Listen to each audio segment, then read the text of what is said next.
ನಟ ನಿರ್ದೇಶಕರ ವಿರುದ್ಧ ಕನಕಪುರ ಶ್ರೀನಿವಾಸ್ ಆರೋಪ ಮಾಡಿದ್ದಾರೆ. ಕನಕಪುರ ಶ್ರೀನಿವಾಸ್ ವಿರುದ್ಧ ನಿರ್ದೇಶಕ ಪ್ರೇಮ್ ದೂರು ಕೊಟ್ಟಿದ್ದಾರೆ. ಫಿಲಂ ಚೇಂಬರ್ಗೆ ಪೊಲೀಸ್ ಠಾಣೆಗೆ ಜೋಗಿ ಪ್ರೇಮ್ ದೂರನ್ನ ಕೊಟ್ಟಿದ್ದಾರೆ. ನನ್ನ ಬಳಿ ದುಡ್ಡು ಪಡೆದು ಮೋಸ ಮಾಡಿದ್ದಾರೆ ಅಂತ ಕನಕಪುರ ಶ್ರೀನಿವಾಸ್ ಆರೋಪ ಮಾಡಿರೋದು. ಈ ಆರೋಪಕ್ಕೆ ಜೋಗಿ ಪ್ರೇಮ್ ತಿರುಗೇಟು ಕೊಟ್ಟಿದ್ದಾರೆ.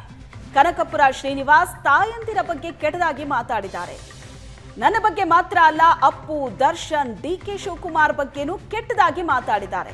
ನನ್ನ ಯೋಗ್ಯತೆ ಬಗ್ಗೆ ಮಾತಾಡೋದಕ್ಕೂ ಮುನ್ನ ಅವರ ಯೋಗ್ಯತೆಯನ್ನ ನೋಡ್ಕೊಳ್ಳಿ ಅಂತ ಕನಕಪುರ ಶ್ರೀನಿವಾಸ್ ವಿರುದ್ಧ ಫಿಲಂ ಚೇಂಬರ್ ಮತ್ತು ಠಾಣೆಗೆ ದೂರನ್ನ ಕೊಟ್ಟಿದ್ದಾರೆ ಜೋಗಿ ಪ್ರೇಮ್. ನಾನು ಏನಕ್ಕೆ ಬಂದಂದ್ರೆ ಇವತ್ತು ಆ್ಯಕ್ಚುಲಿ ಗೊತ್ತಿರಲಿಲ್ಲ. ನಿಜ ಹೇಳ್ಬೇಕು ಅಂದರೆ ನನಗೆ ಇದು ಅವಶ್ಯಕತೆ ಇರಲಿಲ್ಲ. ಬೇಸಿಕಲಿ ಇವರು ಮಾತಾಡಿರೋದು ಬಂದ್ಬಿಟ್ಟು ತುಂಬ ತೀರಾ ಈ ತಾಯಿದಿರ ಬಗ್ಗೆ, ಸ್ತ್ರೀ ಅಂದರೆ ತಾಯಿಂದಿರು ಇದ್ರ ಬಗ್ಗೆ ಮಾತಾಡಿದ್ರೆ ತುಂಬ ಕೆಟ್ಟದಾಗೆ. ನೀವು ನೋಡಿದ್ದೀರಿ ಎಷ್ಟು ಚಂದ ಅಂದರೆ ಅಬ್ಯೂಸ್ ಎಷ್ಟು ಚೆನ್ನಾಗೆ, ಎಷ್ಟು ವರ್ಸ್ಟಾಗಿ ಅವನು ಅಂದರೆ ಎಜುಕೇಷನ್ ಇಲ್ಲದೆ ಇರೋ ರೀತಿ ಮಾತಾಡಿದ್ದಾರೆ ಅವರು. ವೈ ನಾನು ಕೇಳೋದು ವೈ, ಯಾಕೆ, ಏನಕ್ಕೆ? ನಿಮ್ಗೆ ಚೇಂಬರ್ ಇರಲಿಲ್ವಾ? ಚೇಂಬರ್ ಮಾತಾಡ್ಬೋದಾಗಿತ್ತು ಅಲ್ವಾ?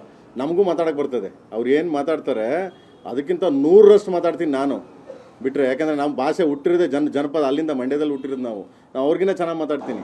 ಈ ಥರ ನನ್ನ ಬಳಿ ದುಡ್ಡು ಪಡೆದು ಮೋಸ ಮಾಡಿದ್ದಾರೆ ಅಂತ ಕನಕಪುರ ಶ್ರೀನಿವಾಸ್ ಆರೋಪ ಮಾಡಿರೋದು. ಈ ಆರೋಪಕ್ಕೆ ಜೋಗಿ ಪ್ರೇಮ್ ತಿರುಗೇಟು ಕೊಟ್ಟಿದ್ದಾರೆ. ಕನಕಪುರ ಶ್ರೀನಿವಾಸ್ ತಾಯಂದಿರ ಬಗ್ಗೆ ಕೆಟ್ಟದಾಗಿ ಮಾತಾಡಿದ್ದಾರೆ.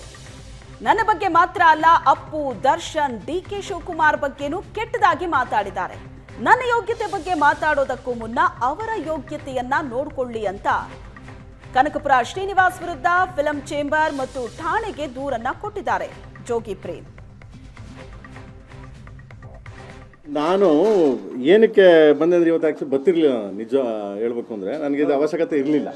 ಬೇಸಿಕಲಿ ಇವರು ಮಾತಾಡಿರೋದು ಬಂದ್ಬಿಟ್ಟು ತುಂಬ ತೀರಾ ಈ ತಾಯಿದಿರ ಬಗ್ಗೆ, ಸ್ತ್ರೀ ಅಂದರೆ ತಾಯಿಂದಿರು ಇದ್ರ ಬಗ್ಗೆ ಮಾತಾಡಿದ್ರೆ ತುಂಬ ಕೆಟ್ಟದಾಗೆ. ನೀವು ನೋಡಿದ್ದೀರಿ ಎಷ್ಟು ಚಂದ ಅಂದರೆ ಅಬ್ಯೂಸ್ ಎಷ್ಟು ಚೆನ್ನಾಗೆ, ಎಷ್ಟು ವರ್ಸ್ಟಾಗಿ ಅವನು ಅಂದರೆ ಎಜುಕೇಷನ್ ಇಲ್ಲದೆ ಇರೋ ರೀತಿ ಮಾತಾಡಿದ್ದಾರೆ ಅವರು. ವೈ ನಾನು ಕೇಳೋದು ವೈ, ಯಾಕೆ, ಏನಕ್ಕೆ? ನಿಮ್ಗೆ ಚೇಂಬರ್ ಇರಲಿಲ್ವಾ? ಚೇಂಬರ್ ಮಾತಾಡ್ಬೋದಾಗಿತ್ತು ಅಲ್ವಾ? ನಮಗೂ ಮಾತಾಡೋಕ್ಕೆ ಬರ್ತದೆ. ಅವ್ರು ಏನು ಮಾತಾಡ್ತಾರೆ ಅದಕ್ಕಿಂತ 100ರಷ್ಟು ಮಾತಾಡ್ತೀನಿ ನಾನು ಬಿಟ್ಟರೆ. ಯಾಕಂದರೆ ನಮ್ಮ ಭಾಷೆ ಹುಟ್ಟಿರೋದೇ ಜನಪದ, ಅಲ್ಲಿಂದ ಮಂಡ್ಯದಲ್ಲಿ ಹುಟ್ಟಿರೋದು ನಾವು ಅವ್ರಿಗಿನ್ನ ಚೆನ್ನಾಗಿ ಮಾತಾಡ್ತೀನಿ. ಈ ಥರ